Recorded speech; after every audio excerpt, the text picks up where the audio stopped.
Nakikita niyo ba yan? Yung tinuturo ko na yan? Ayan. Damo yan. Yan, damo rin yan. So nagpatubig na tayo. After 10 days natin isinambog yung palay natin. After natin mag-spray ng pre-emergent herbicide, meron pa rin sumisibol ng damo. Yung tinatawag ko na second generation. So kailangan mapagmatsyag ka dyan.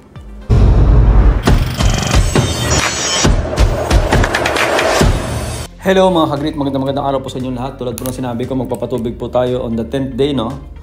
January 14 po tayo nagsabog ng palay, tapos January 16 tayo nag-spray ng Direct 800. Ito po yung pre-emergent herbicide na ginamit natin. Then ang susunod na tanong ay kung January 14 tayo nagsabog, tapos January 16 tayo nag-spray ng pre-emergent herbicide, kailan tayo magbababad ng tubig? Kailan tayo magpapatubig? Yun ang laging sinasabi. So sabi ko, on the 6th day, ay nag-flushing tayo kasi medyo tuyong-tuyo na, medyo nagbibitak-bitak na. Then kinakailangan nating supplyan ng tubig para hindi po ma-dry out yung palay. Pero kailan ba talaga dapat babaran? Meron po tayong tinatawag na first generation na seeds, no, ng weeds. Yung mga unang sisibol po yun kapag kasabay halos ng sabog yun. Pag hindi mo in-spray ng pre-emergent herbicide, sisibol yun. Ngayon, meron tayong tinatawag na mga second generation, yung mga dormant na seeds na kapag nakalanghap sila ng oxygen at saka na-expose sila sa sunlight, ay sisibol at sisibol pa rin po yan. Yung mga tinatawag natin na second generation. Kaya marami nagtataka, bakit nag-spray na sila ng pre-emergent herbicide, dinamo pa rin yung palay nila. Hindi kasi nila sinubaybayan yung palay nila na after po ninyo na mag-spray ng pre-emergent herbicide, so subaybayan mo yan. Meron yan ng mga paisa-isa. Pagdating po ng mga 8 days, 9 days, 10 days, may mga paisa-isa dyan na lumilitaw ng mga seeds ng mga germinated na mga damo. May mga paisa-isa na po yan na lumalabas. Dapat po doon pa lang maagap ka na doon. So yung paisa-isa na yan, marami po yan. Lalo na kung ikta-iktaryang palayan, marami po yan. So doon pumapasok na dapat pantay ang palayan kasi dyan ay pwede na po na hindi na kayo mag-spray ng herbicide ulit.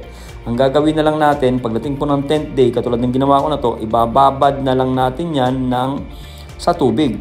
Mga 3 days hanggang 5 days na nakababad, yung yan po na nakikita nyo na yan, ng mga seeds ng damo na yan, ay malulusaw na po na kusa yan. Kasi i-deprive mo sila ng oxygen, lulunurin mo sila, literal na talagang lulunurin mo sila sa tubig. Inakalabas lang po yung dulo ng dahon ng palay.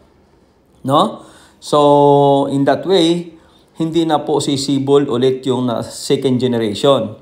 So, pagkatapos ba ng second generation na yan, let's say for example, binabad mo siya ng 5 days, meron ba ulit sisibol yan? Meron ulit sisibol po yan. Yun yung tinatawag ko na third generation naman ng seeds, ng damo.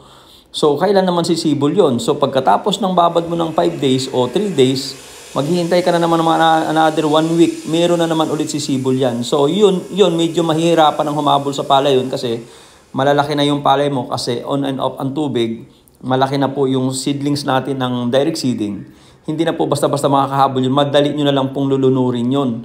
Kaya po kayo dinadamo yung palay ninyo kahit po nakapag-spray kayo ng pre-emergent herbicide kasi po masyado kayong naging kampante na yung pre-emergent herbicide is enough para mapatay lahat ng damo. Hindi po ganun ang sitwasyon. Ang sitwasyon is, yung unang generation lang po ng mga seeds na nandyan, halos kasabay po ng inyong sabog tanim, yan lang po ang na-prevent ng pre-emergent herbicide. Pero yung mga second generation na nasa sub-layer ng soil, sa mismong mailalim ng soil, puputok at puputok po yun kapag yun ay nasa favorable condition.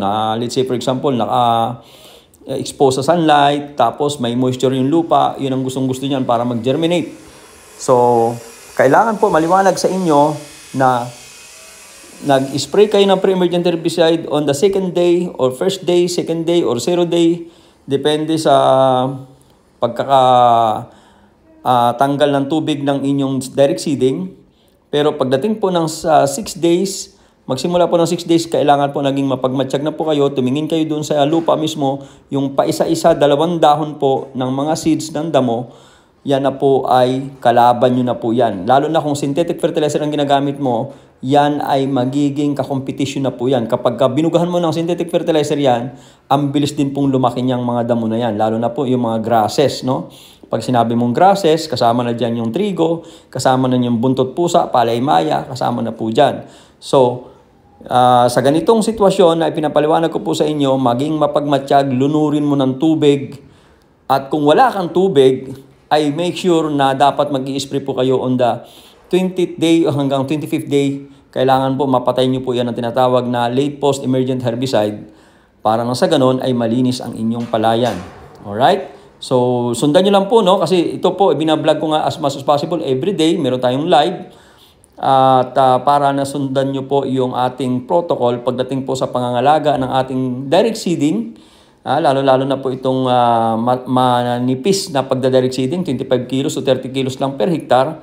Sundan nyo lang po to at nang sa ganon ay maging matipid ang inyong pagsasaka na hindi po kayo na problema, number 1 sa damo. Alright, so dun sa mga hindi pa po nakapag-follow sa ating page, pakipollow nyo po yung ating page, Noel Agri TV, dyan sa Facebook at dyan sa YouTube naman ay paki-subscribe po at saka paki-hit nyo po yung bell icon at yan po ay marami rin po tayong makukuha dyan na makakatulong sa ating pagsasaka. Lalong-lalo na po din sa pagsasaka natin ng palay. Thank you very much mga kagrit. Lagi natandaan sa ating munting channel, Noel Agri TV Farmers ang Bida.